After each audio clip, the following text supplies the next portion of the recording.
আমরা যখন spend money বা রিসিভ মানি করে থাকি তখন স্পেন্ড অ্যাজ এইখানে ড্রপডাউনে যদি ক্লিক করি এখানে আমরা তিনটা অপশন দেখতে পাই। একটা হচ্ছে ডিরেক্ট পেমেন্ট, আরেকটা প্রি পেমেন্ট, আরেকটা হচ্ছে ওভার পেমেন্ট। আমরা যখন স্পেন্ড মানি বা রিসিভ মানি করে থাকি না কেন আমরা সবসময় ডিরেক্ট পেমেন্টটা ব্যবহার করেছি। সো এইটার ব্যবহার আমরা সবাই জানি। আরও দুইটা অপশন হচ্ছে প্রি পেমেন্ট এবং ওভার পেমেন্ট। এই দুইটা কখন কেন ব্যবহার করতে হয় এবং কিভাবে ব্যবহার করতে হয় এই দুইটার ব্যবহার এখন আমরা শিখব। সো প্রি পেমেন্টটা আসলে কি? যেমন আমি বিজনেস করছি, আমার একটা প্রতিষ্ঠান আছে, আমি যেই সাপ্লায়ারের কাছ থেকে প্রোডাক্ট এনে বিজনেস করি সেই সাপ্লায়ারকে আমি অ্যাডভান্স কিছু টাকা আগে থেকেই পেমেন্ট করে দিলাম। যেমন আমি এপ্রিলের 1 তারিখে তাকে অ্যাডভান্স কিছু টাকা পেমেন্ট করলাম এবং এপ্রিলের 15 তারিখে তার কাছ থেকে প্রোডাক্টটা নিয়ে আসলাম। মানে অ্যাডভান্স কিছু টাকা পে করে তাকে জাস্ট অর্ডারটা দেওয়া। এইটা একটা কোম্পানি তার সাপ্লায়ারকেও অর্ডার দিতে পারে, ইভেন তার কাস্টমারের কাছ থেকেও হচ্ছে অর্ডারটা নিতে পারে। আরেকটা হচ্ছে ওভার পেমেন্ট। ওভার পেমেন্ট আসলে কি? ওভার পেমেন্টটা এমন হতে পারে যে ভুলবশত কোম্পানি তার সাপ্লায়ারকে অথবা কাস্টমার কোম্পানিকে বেশি টাকা পে করেছে। যেমন ধরি এটা এপ্রিল মাস, এপ্রিলের আগে ছিল মার্চ, মার্চ মাসে হচ্ছে কোম্পানি তার সাপ্লায়ারকে $10,000 পে করার কথা, কিন্তু পে করেছে 10,300 টাকা। এই যে 300 টাকা বেশি পে করেছে এটাই হচ্ছে মূলত ওভার পেমেন্ট। আমরা যখন কাস্টমারের বা সাপ্লায়ারের সাথে লেজারটাকে ম্যাচ করে রিকনসাইল করতে যাব তখন আমরা রিকনসাইল করার সময় যেই মাসেরটা করব লাস্ট মান্থের শেষ তারিখ পর্যন্ত এসে আমাদের যে ব্যালেন্সটা আছে এবং সাপ্লায়ার অথবা কাস্টমারের যে ব্যালেন্সটা আছে তাদের সাথে যদি গরমিল হয়, যদি বেশি হয়ে থাকে, সেক্ষেত্রে আমরা বুঝে নিব এটা ওভার পেমেন্ট হয়েছে। So over payment, pre payment সম্পর্কে জানলাম। এখন এগুলোর ব্যবহারটা একটু শিখি। ফার্স্টে প্রি পেমেন্ট দিয়ে স্টার্ট করব। আমি এখানে স্পেন্ড মানি সিলেক্ট করেছি। স্পেন্ড অ্যাজ ফার্স্টে আমি প্রি পেমেন্ট দিব। আচ্ছা, প্রি পেমেন্ট দেওয়ার পর কিন্তু এখানে ইন্টারফেসটা চেঞ্জ হয়েছে, আবার একটু দেখাই। যখন আমি ডিরেক্ট পেমেন্টে ছিলাম আমার এখানে আইটেম নামে একটা কলাম ছিল।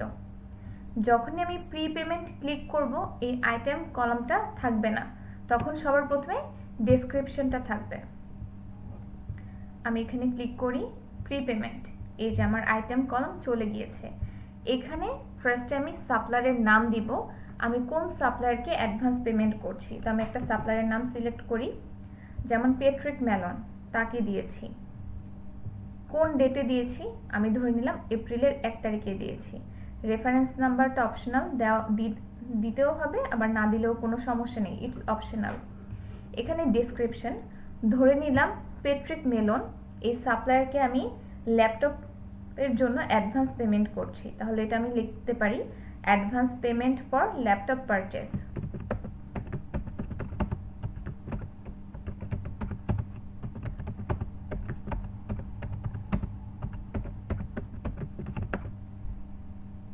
এখানে কোয়ান্টিটি 1 লিখব। ইউনিট প্রাইসে দিতে পারে, আমি ধরে নিলাম আমি তাকে $1,000 অ্যাডভান্স পে করব। এখানে অ্যাকাউন্টে চার্ট অফ অ্যাকাউন্ট সিলেক্ট করতে হবে। আমরা কোনটা সিলেক্ট করব?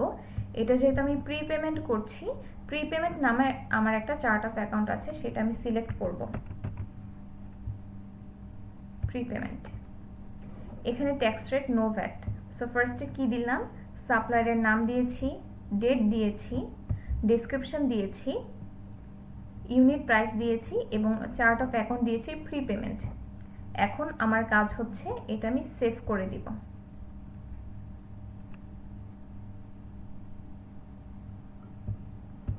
সেভ করার পর এটা আমি কোথায় পাবো? এই যে আমার বিল সেন্টারে চলে এসেছে। আচ্ছা, এটা হচ্ছে অ্যাকাউন্ট ট্রানজাকশন। অ্যাকাউন্ট ট্রানজাকশনে মেট্রো ব্যাংকের আন্ডারে এই যে এই ট্রানজাকশনটা চলে এসেছে, পেট্রিক মেলন। যেহেতু আমি এটা ম্যানুয়ালি অ্যাড করেছি, ম্যানুয়ালি যখন কোনো কিছু আমরা অ্যাড করি সেটা অ্যাকাউন্ট ট্রানজাকশনে চলে আসে, আর যখন ইম্পোর্ট করি ওইটা আসে ব্যাংক স্টেটমেন্টে। আমি বিজনেসে চলে যাই।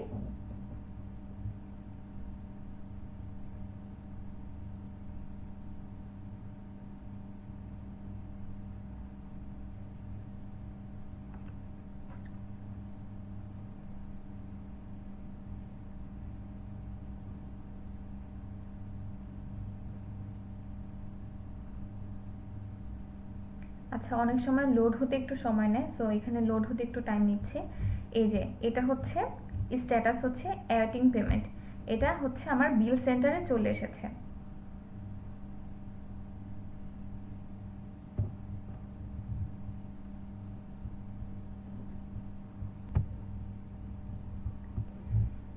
এই যে আমি প্রিপেমেন্ট করেছি এপ্রিলের 1 তারিখে $1000। এখন এপ্রিলের 15 তারিখে এসে পেট্রিক মেলন এই সাপ্লায়ারের কাছ থেকে আমি প্রোডাক্ট নিব। তখন আমি কি করব, এই নিউ বিলে ক্লিক করব। নিউ বিলে ক্লিক করার পর এখানে আমি নাম দেব সাপ্লায়ারের।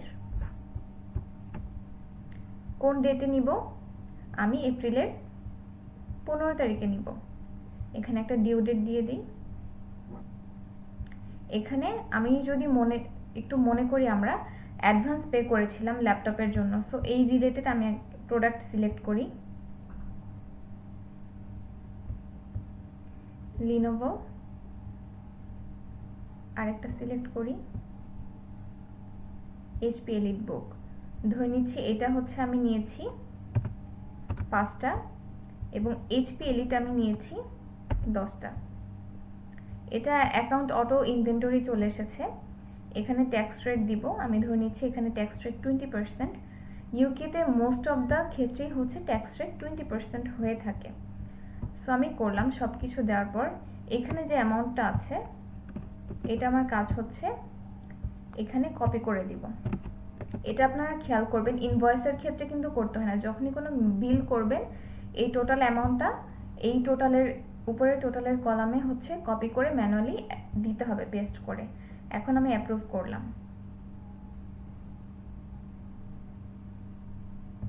যখন আমি অ্যাপ্রুভ করব তখনই আমার সামনে এরকম একটা ইন্টারফেস চলে এসেছে।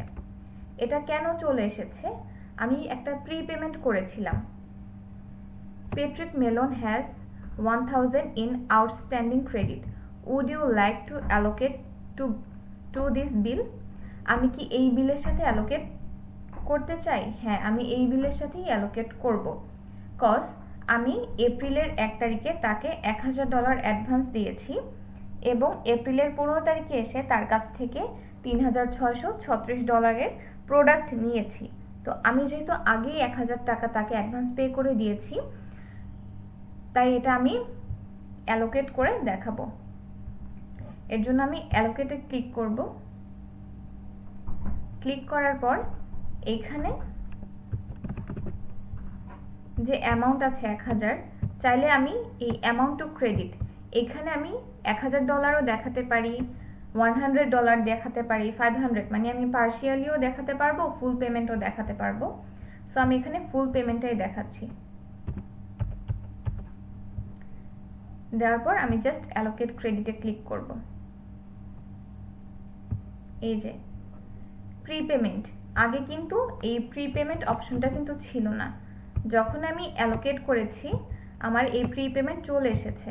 তো এখন আমাকে কত পে করতে হবে, $2636 পে করতে হবে এখন আমাকে। সো এটা এখন আমি পেমেন্ট দেখাবো। অ্যামাউন্ট পেইড, ডেট দিব, ধরে নিলাম 17 এপ্রিল। পেইড ফ্রম কোন ব্যাংক থেকে দিচ্ছে, ধরে নিলাম মেট্রো ব্যাংক। এটার হচ্ছে এখন আমি পেমেন্ট দেখাবো।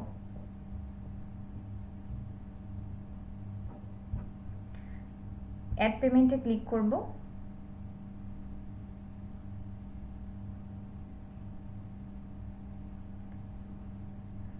এটা করা ডান।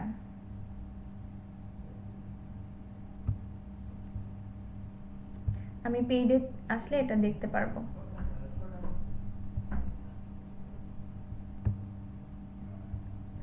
এখন আপনারা যখন অ্যাসাইনমেন্ট জমা দিবেন, জমা দেওয়ার সময় এটা অন করবেন। অন করে একটা প্রিন্ট পিডিএফ, এটা একটা বিল পিডিএফ ডাউনলোড করে নেবেন। এই যে ডাউনলোড করলাম, করার পর আপনারা যখন এটা সেভ করবেন তখন 0 অ্যাসাইনমেন্ট 4 নামে একটা ফোল্ডারে সেভ করবেন এবং এটার নাম দিবেন হচ্ছে প্রিপেমেন্ট, দিয়ে 0 অ্যাসাইনমেন্ট 4-এ প্রিপেমেন্ট দিয়ে হচ্ছে এটা সেভ করবেন। গেল, এটা ছিল আমাদের প্রিপেমেন্ট। এখন আমরা ওভার পেমেন্ট কীভাবে করতে হয় সেটা শিখব। আমি প্লাস আইকনে ক্লিক করলাম, ক্লিক করার পর আমি স্পেন্ড মানিতে চলে যাব। আমি কোন ব্যাংক থেকে পে করেছি সাপ্লায়ারকে? Metro bank. আমি ধরে নিলাম আমার কোনো সাপ্লায়ারকে আমি $300 এক্সট্রা পে করেছি, ভুলবশত এক্সট্রা পে করেছি। তো এইটা এখন আমি রেকর্ড করব। তো ফার্স্টে আমি ওভার পেমেন্ট সিলেক্ট করব, করার পর আমি কোন সাপ্লায়ারকে ওভার পেমেন্ট করেছি সাপ্লায়ারের নাম সিলেক্ট করতে হবে। যেমন আমি চার্লস সিলেক্ট করলাম, কোন ডেটে করেছি, আমি ধরে নিলাম এপ্রিলের 1 তারিখে করেছি। এখানে একটা ডেসক্রিপশন দিব। আচ্ছা, এখানে যদি দেখি অ্যাকাউন্ট অলরেডি অ্যাকাউন্টস পেয়েবল চলে এসেছে। আপনি যখন স্পেন্ড মানিতে গিয়ে করবেন অটোমেটিক অ্যাকাউন্টস পেয়েবল চলে আসবে। যখন রিসিভ মানিতে গিয়ে করবেন তখন হচ্ছে অ্যাকাউন্টস রিসিভেবল অটোমেটিক চলে আসবে। এটা আপনি চাইলেও চেঞ্জ করতে পারবেন। এই যে আমি যদি এখানে ক্লিক করি, এটা আমি কখনোই চেঞ্জ করতে পারবো না। এখানে ডেসক্রিপশনে আমি লিখতে পারি অ্যাডজাস্টেড ওভার পেমেন্ট। আমি যে ভুলবশত $300 সাপ্লায়ারকে বেশি পে করেছি, এটা এখন আমি অ্যাডজাস্ট করব। তো এখানে আমি লিখব অ্যাডজাস্টেড ওভার পেমেন্ট।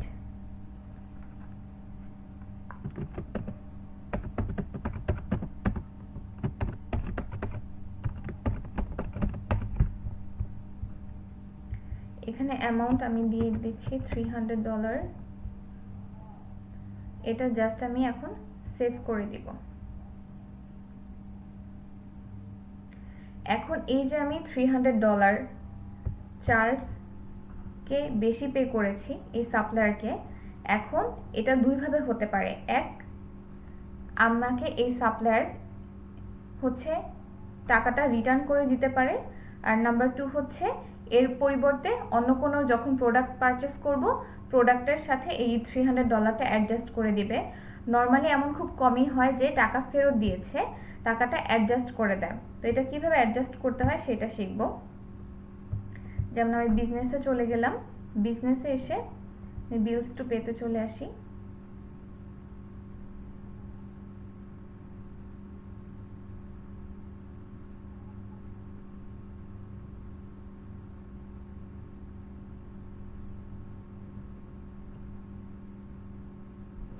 আসার পর আমি একটা নিউ বিল করব। এইখানে আমি কোন সাপ্লায়ারের ওভার পেমেন্ট করেছিলাম, চার্লসের করেছিলাম, তার নামটা সিলেক্ট করব। এখানে ডেট আমি ধরে নিচ্ছি এপ্রিলের 10। এখানে একটা ডিউ ডেট দিয়ে দিচ্ছি, যেমন এপ্রিলের 10 তারিখে এসে আমি তার কাছ থেকে কিছু প্রোডাক্ট পারচেস করব। এখানে কোয়ান্টিটি দিচ্ছি 2টা, আর এটা ধরে নিলাম এইচপি এলিট ডেস্ক 5টা। ইউনিট প্রাইস চলে এসেছে, ট্যাক্স রেট ধরে নিচ্ছি দুইটারই 20%।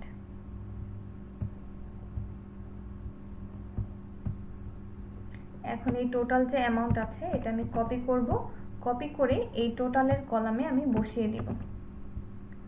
তো আমার সব কাজ শেষ। কি কি দিলাম? ফার্স্টে সাপ্লায়ারের নাম দিয়েছি, ডেট দিয়েছি, ডিউ ডেট দিয়েছি, প্রোডাক্ট দিয়েছি 1006, 1001, কোয়ান্টিটি দিয়েছি, ট্যাক্স রেট দিয়েছি, এবং টোটাল যে অ্যামাউন্ট যেটা হয় সেটা হচ্ছে উপরে টোটালের কলামে ম্যানুয়ালি কপি পেস্ট করে দিয়েছি। এখন এটা আমি অ্যাপ্রুভে ক্লিক করব।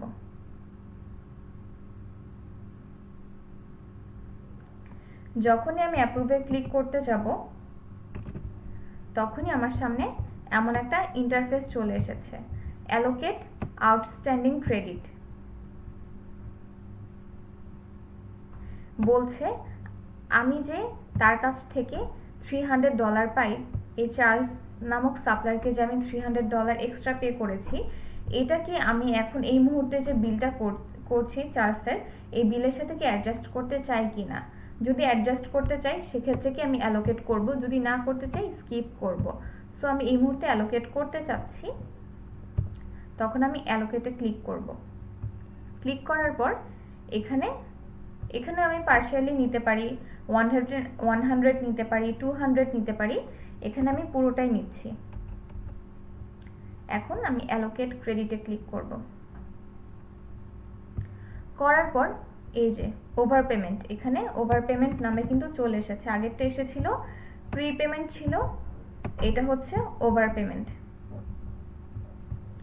এখন এই $916.80 যেটা আছে, এটা ধরে নিলাম পেমেন্ট দেখাবো, ডেট দিয়েছি, ব্যাংক সিলেক্ট করব, জাস্ট অ্যাড পেমেন্টে ক্লিক করব।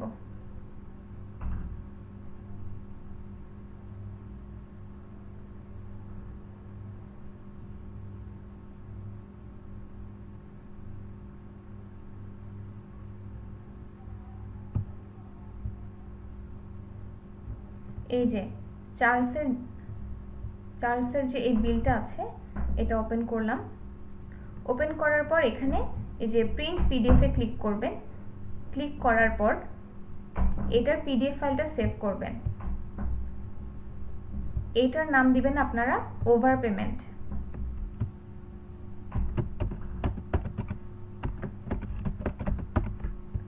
ওভার পেমেন্ট দিয়ে আপনাদের যে 0 অ্যাসাইনমেন্ট 4 নামে যে ফোল্ডার আছে, সেই ফোল্ডারের মধ্যে ফাইল করে রাখবেন এই দুইটা ডকুমেন্ট। এটা হচ্ছে আপনাদের প্রি পেমেন্ট এবং ওভার পেমেন্টের অ্যাসাইনমেন্ট কিভাবে করবেন, কিভাবে জিরো সফটওয়্যার রেকর্ড করতে হয় এবং অ্যাসাইনমেন্টে কোন কোন ডকুমেন্ট সাবমিট করবেন। আই হোপ আপনারা বুঝতে পেরেছেন।